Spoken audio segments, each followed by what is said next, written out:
5년 전 이혼한 전처가 가족에게 다시 찾아온 이유가 충격입니다. 정말 말하기조차 어려운 이야기입니다.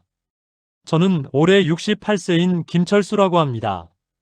평생 성실하게 살아왔다고 자부해왔는데 지난주에 일어난 일로 인해 제 인생관 자체가 완전히 뒤바뀌었습니다.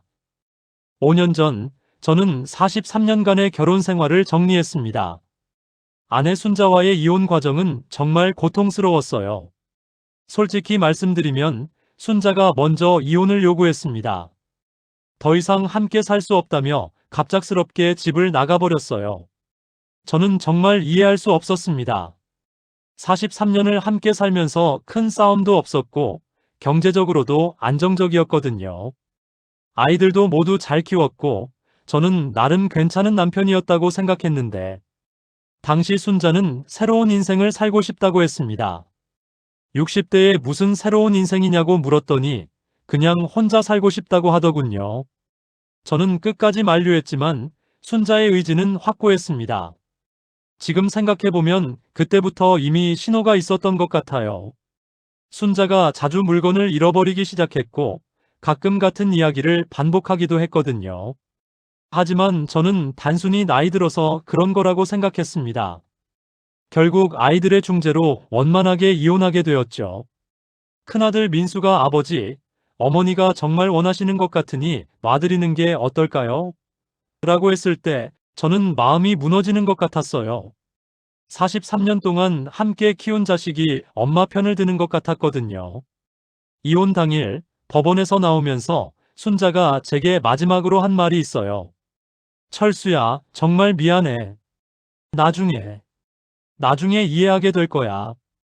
그때는 그 말의 의미를 전혀 몰랐습니다. 그냥 이혼을 정당화하려는 변명으로만 들렸어요. 이혼 후 5년 동안 저는 혼자 살았습니다. 처음엔 정말 어려웠어요. 밥 한 끼 제대로 차려 먹는 것도 힘들었고 집안일도 서툴렀죠. 43년 동안 순자가 해주던 모든 일들을 혼자 해야 했거든요. 빨래는 어떻게 하는지, 청소는 어디서부터 시작해야 하는지 모든 게 서툴렀습니다. 첫 겨울이 가장 힘들었어요. 혼자 먹는 밥맛이 이렇게 없을 줄 몰랐거든요. 순자가 끓여주던 된장찌개 맛이 그리워서 혼자 끓여봤지만 도저히 그 맛이 나지 않더라고요.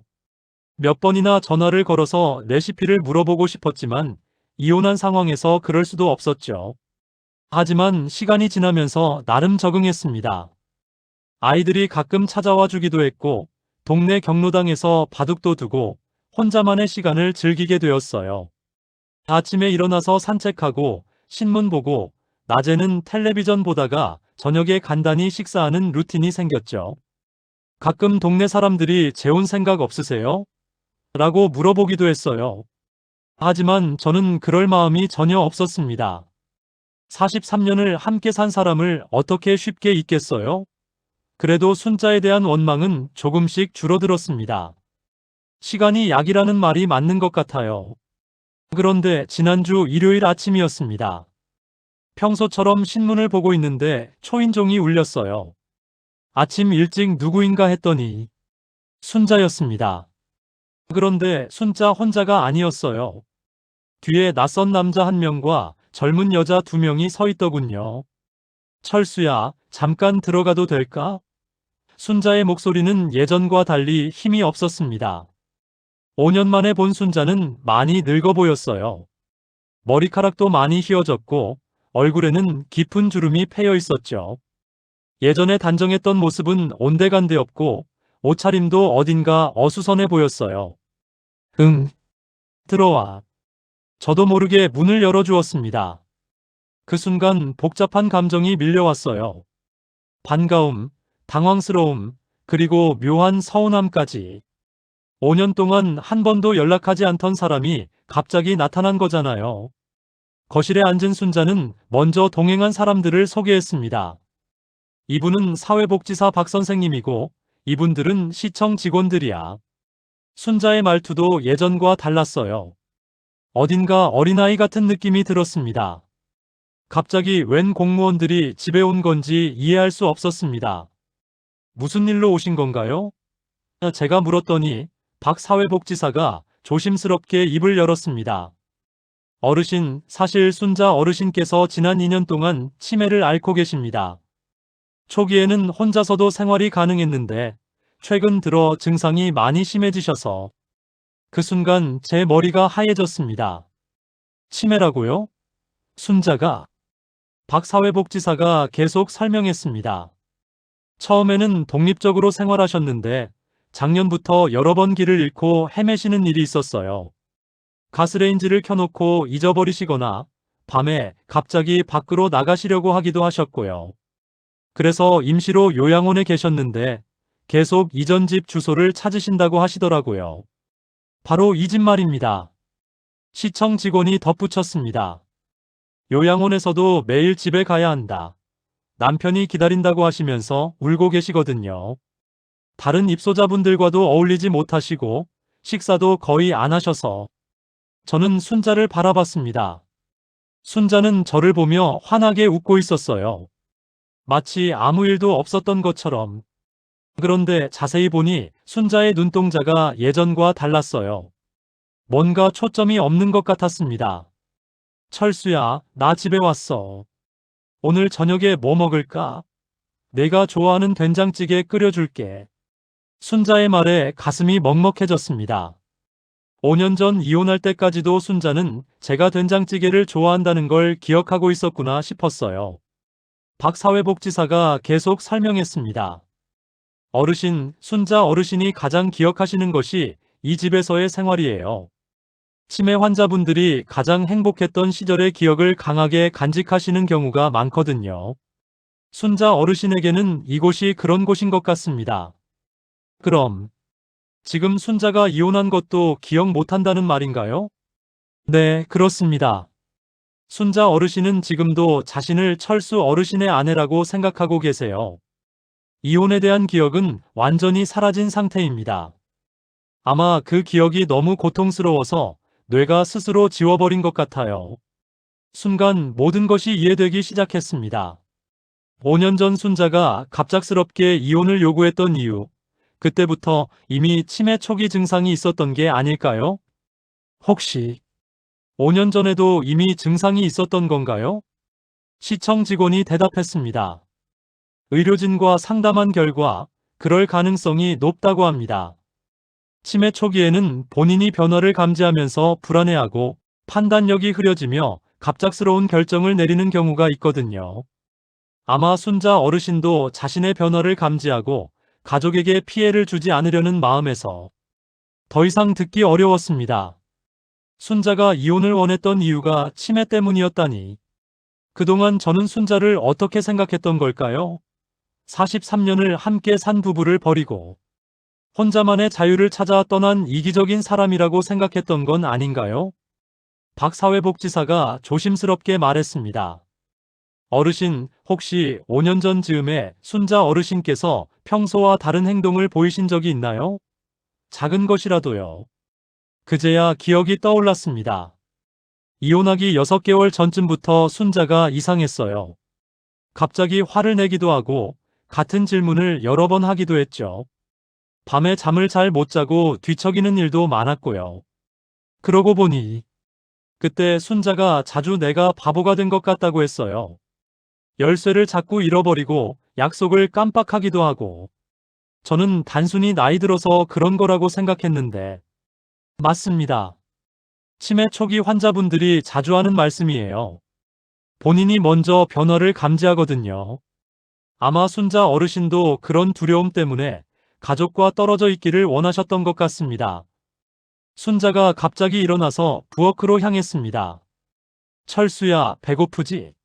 밥 차려줄게. 하지만 부엌 앞에서 멈춰서더니 두리번거리기 시작했어요. 여기가 우리 부엌이 맞지? 뭔가 달라진 것 같은데. 순자의 당황한 모습에 마음이 아팠습니다. 5년 동안 제가 부엌을 조금씩 바꿔놨거든요. 냉장고 위치도 바꾸고 찬장도 새로 달았고요. 박 사회복지사가 말했습니다.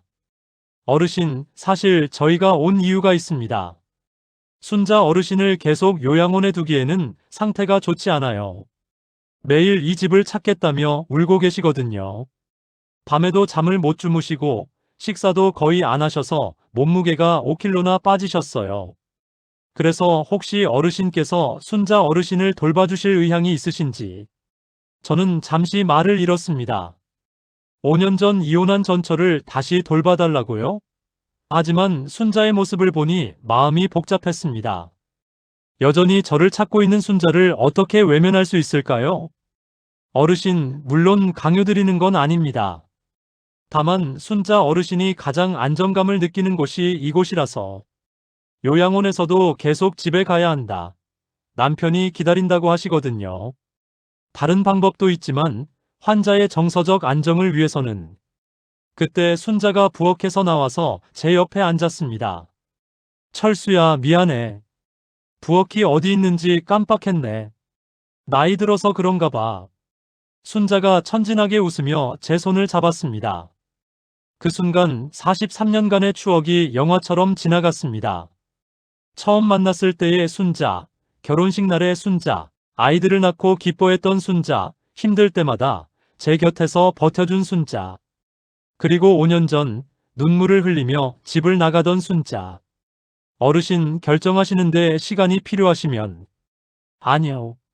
저는 단호하게 말했습니다. 순자가 이 집에서 살게 해주세요. 제가 돌보겠습니다. 박 사회복지사의 얼굴이 밝아졌습니다. 정말 감사합니다.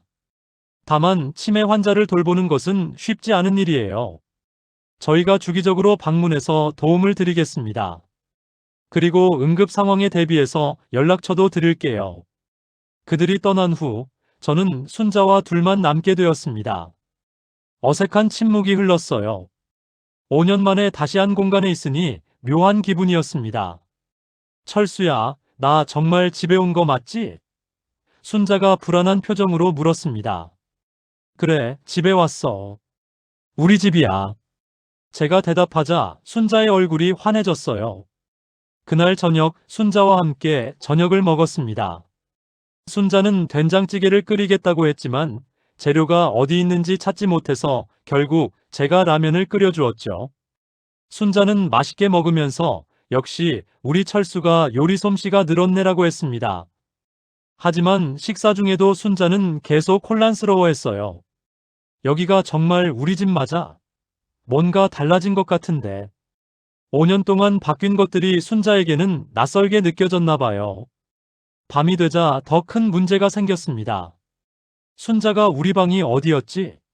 라고 물었거든요. 이쪽이야. 제가 안내해주자 순자가 고개를 끄덕였습니다. 그래, 맞다, 여기구나. 하지만 같은 침실에서 자는 것은 너무 어색했어요. 5년 동안 혼자 지낸 저에게는 쉽지 않은 일이었습니다. 결국 저는 거실 소파에서 자기로 했어요. 그런데 한밤중에 순자가 깨어나서 집안을 헤매는 소리에 저도 잠을 이룰 수 없었습니다. 철수야, 철수는 어디 있어? 하며 찾는 순자를 달래는 것도 힘들었어요. 화장실을 찾지 못해서 실수하기도 했고요. 다음 날부터 본격적인 간병 생활이 시작되었습니다.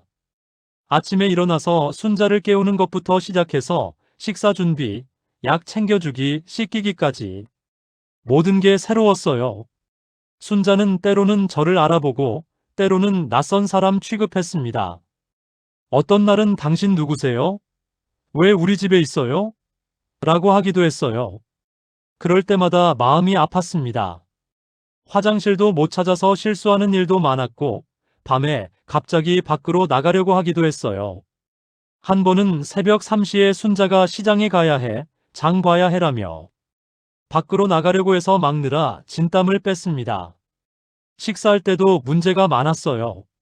숟가락 사용법을 잊어버려서 손으로 먹으려고 하기도 하고 음식을 삼키는 것도 힘들어했어요. 제가 한 숟가락씩 떠서 먹여줘야 했습니다. 일주일이 지나자 정말 힘들었습니다. 68세의 제가 거동이 불편한 순자를 24시간 돌보는 것은 체력적으로 한계가 있었어요. 잠도 제대로 못 자고 식사도 거르는 날이 많았습니다. 하지만 포기할 수 없었습니다. 가끔 순자가 제 이름을 부르며 고마워라고 할 때면 모든 피로가 사라졌거든요. 그러던 중 큰아들 민수가 집에 찾아왔습니다. 순자가 돌아온 소식을 듣고 놀라서 온 거였어요. 아버지, 어머니가 정말 치매세요? 민수의 얼굴에는 충격이 역력했습니다. 그래, 이미 2년째라고 하더라. 제가 상황을 설명해주자 민수가 순자를 바라봤어요. 어머니, 저 민수예요. 아들 민수. 민수가 다가가자 순자가 환하게 웃었습니다. 어머, 민수 왔구나. 언제 왔어? 밥 먹었어? 순자는 민수를 알아보는 것 같았어요. 하지만 잠시 후 순자가 민수에게 당신 누구세요? 우리 집에 왜 왔어요? 라고 하는 바람에 민수가 충격을 받았습니다.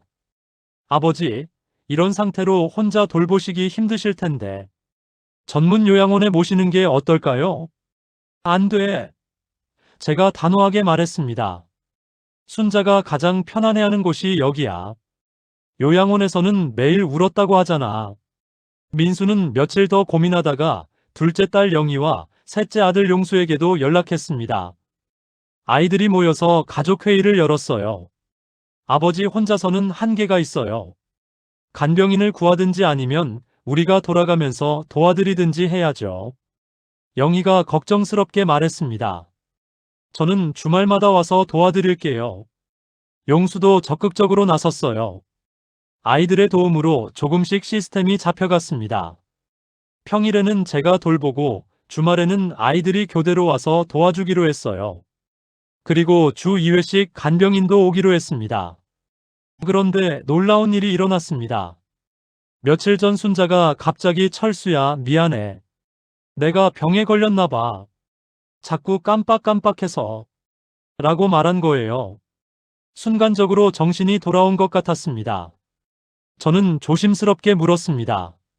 순자야, 혹시 5년 전 일 기억나? 순자의 눈에 눈물이 고였습니다. 철수야, 내가 너무 미안해. 그때 내가 이상해지는 걸 알았어. 자꾸 물건을 잃어버리고 방금 한 일을 기억 못하고 밤에는 무서워서 잠도 못 자고 너한테 짐이 되기 싫어서 그래서 그제야 모든 것이 명확해졌습니다. 순자는 자신의 치매를 감지하고 저에게 피해를 주지 않으려고 스스로 떠난 것이었습니다. 43년을 함께 산 남편을 사랑했기 때문에 이혼을 선택한 것이죠. 그때 정말 무서웠어, 철수야. 내 머리가 이상해지는 게 느껴졌거든.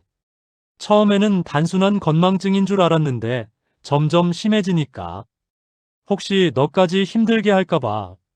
그래서 차라리 혼자 있는 게 낫겠다고 생각했어. 바보야. 왜 혼자 그런 고민을 했어? 우리 함께 있었으면 더 좋았을 텐데. 미안해, 철수야. 정말 미안해. 그때 너한테 제대로 말하지 못해서. 그냥 새로운 인생을 살고 싶다고 거짓말했잖아. 정말은 무서웠어. 치매라는 게 뭔지도 잘 몰랐고 혼자 끙끙 앓고만 있었지. 순자가 계속 말했습니다. 병원에 혼자 갔었어. 그때 의사가 초기 치매 증상이라고 하더라고. 충격이었어, 철수야. 나중에 너한테 짐이 될까봐. 43년을 함께 살면서 마지막까지 너를 힘들게 하고 싶지 않았어. 제 눈에서도 눈물이 흘렀습니다. 그동안 순자를 얼마나 오해했던 걸까요? 순자는 마지막까지 저를 생각해서 그런 가슴 아픈 결정을 내렸던 거였어요. 하지만 그 순간은 오래가지 않았습니다. 몇 분 후 순자는 다시 멍한 표정이 되어 당신은 누구세요? 라고 물었거든요. 그 이후로 순자의 상태는 날마다 달랐습니다. 어떤 날은 완전히 저를 기억 못하고 어떤 날은 예전처럼 대화하기도 했어요. 하지만 대부분의 시간에는 혼란스러워했습니다. 특히 힘들었던 것은 순자가 밤마다 집에 가야 해라고 하는 것이었어요. 이미 집에 있는데도 말이죠. 그럴 때마다 여기가 우리 집이야 라고 달래주면 잠시 진정되곤 했습니다. 한 달이 지나면서 저도 치매 환자를 돌보는 요령이 생겼어요. 순자가 불안해할 때는 손을 잡아주고 혼란스러워할 때는 차분하게 설명해주고 화낼 때는 일단 멀리 떨어져 있다가 진정되면 다가가는 식으로요. 그리고 며칠 전에는 정말 기적 같은 일이 일어났습니다. 순자가 갑자기 부엌에서 된장찌개를 끓이기 시작한 거예요. 재료를 찾는 것부터 조리하는 과정까지 모든 것을 정확하게 기억하고 있었어요. 철수야, 된장찌개 끓였어. 네가 좋아하는 거 맞지? 순자가 자랑스럽게 말했습니다. 그 된장찌개 맛은 정말 예전 그 맛 그대로였어요. 43년 동안 먹어온 그 맛이었습니다. 저는 눈물을 흘리며 된장찌개를 먹었어요. 맛있어, 순자야. 정말 맛있어. 다행이다. 혹시 맛이 변했나 싶어서. 순자도 환하게 웃었습니다. 하지만 그날 저녁 순자는 다시 된장찌개 끓이는 법을 잊어버렸어요. 기억이라는 게 참 신기한 것 같습니다. 몸이 기억하는 것들은 마지막까지 남아있는 것 같아요. 아이들도 이제는 적극적으로 도와주고 있습니다. 특히 손녀 예린이가 자주 와서 할머니와 시간을 보내는데 순자가 예린이를 볼 때만큼은 정말 행복해해요. 손녀를 보는 순자의 눈빛은 정말 따뜻해요. 치매에 걸렸어도 가족에 대한 사랑만큼은 변하지 않는 것 같습니다. 지난주에는 순자와 함께 병원에 갔었어요. 의사 선생님이 말씀하시길 순자의 상태가 집에서 돌봄을 받으면서 많이 안정되었다고 하더군요. 가족의 사랑을 받으며 익숙한 환경에서 지내는 것이 치매 환자에게는 최고의 치료입니다. 계속 이렇게 돌봐주세요. 의사 선생님의 말에 마음이 뿌듯했어요. 물론 아직도 힘든 날들이 많습니다. 순자가 밤에 잠을 못 자서 저도 못 자는 날이 있고 갑자기 화를 내서 당황스러운 날도 있어요. 어떤 날은 하루 종일 제가 누구인지 기억 못하기도 하고요. 어제는 순자와 함께 옛날 사진을 봤습니다. 결혼 사진, 아이들 어렸을 때 사진, 가족여행 사진들. 순자는 대부분의 사진 속 사람들을 기억하지 못했지만 유독 제 사진만큼은 이 사람 참 잘생겼네라고 하더군요. 이 사람이 누군지 알아? 제가 물었더니 순자가 잘 모르겠지만 좋은 사람 같아라고 했어요. 그 말에 웃음이 나면서도 가슴이 뭉클했습니다. 가끔 동네 사람들이 힘드시죠? 라고 물어보곤 해요. 솔직히 힘들지 않다고 하면 거짓말이겠죠. 하지만 이상하게도 후회는 되지 않아요. 오히려 감사한 마음이 더 큽니다. 5년 동안 혼자 지내면서 깨달은 것이 있어요. 사람은 혼자서는 완전할 수 없다는 것, 그리고 누군가를 돌보는 것이 얼마나 소중한 일인지. 순자를 돌보면서 제 삶에도 다시 의미가 생겼어요. 며칠 전에는 정말 감동적인 일이 있었습니다. 순자가 갑자기 철수야, 사랑해라고 한 거예요. 43년 결혼 생활 중에도 서로 사랑한다는 말을 자주 하지는 않았는데 치매에 걸린 지금 와서 그런 말을 들으니 더욱 특별했어요. 오늘 아침에도 순자가 제게 고마워라고 했어요. 무엇 때문에 고마워하는지는 모르겠지만 그 한마디에 하루 종일 기분이 좋았습니다. 여러분도 혹시 가족 중에 이상한 행동을 하는 분이 계시다면 한 번 더 관심을 가져보세요. 그것이 단순한 성격 변화가 아니라 도움을 요청하는 신호일 수도 있거든요. 그리고 치매라는 진단을 받았다고 해서 절망하지 마세요. 사랑하는 마음만 있다면 충분히 함께 행복할 수 있어요. 제가 깨달은 것이 하나 더 있습니다. 진짜 사랑은 때로는 떠나는 것일 수도 있고, 때로는 다시 돌아오는 것일 수도 있다는 것이요. 순자가 저를 떠난 것도 지금, 제가 순자를 돌보는 것도 모두 사랑이라는 이름의 다른 표현이었던 것 같습니다. 5년 전 이혼한 전처가 다시 찾아온 진짜 이유. 그것은 단순히 치매 때문만이 아니었습니다. 43년간 쌓아온 사랑과 추억, 그리고 서로에 대한 그리움이 순자를 다시 이 집으로 이끌었던 것 같아요. 지금도 옆에서 잠든 순자를 보면서 생각합니다. 우리에게 남은 시간이 얼마나 될지는 모르지만 마지막까지 함께 하고 싶다고요. 그것이 43년을 함께 산 부부로서, 그리고 한 사람의 인간으로서 제가 할 수 있는 마지막 사랑의 표현이라고 생각합니다. 마지막으로 여러분께 하고 싶은 말이 있습니다. 소중한 사람이 있다면 오늘 한 번 더 안아주세요. 사랑한다고 말해주세요. 우리는 언제 어떻게 될지 모르니까요. 그리고 힘든 일이 생겨도 포기하지 마세요. 사랑이 있다면 이겨낼 수 있어요. 긴 이야기를 들어주셔서 감사합니다. 여러분도 소중한 사람들과 행복한 시간 보내시길 바랍니다. 그리고 기억하세요. 사랑은 기억을 잃어도 사라지지 않는다는 것을요.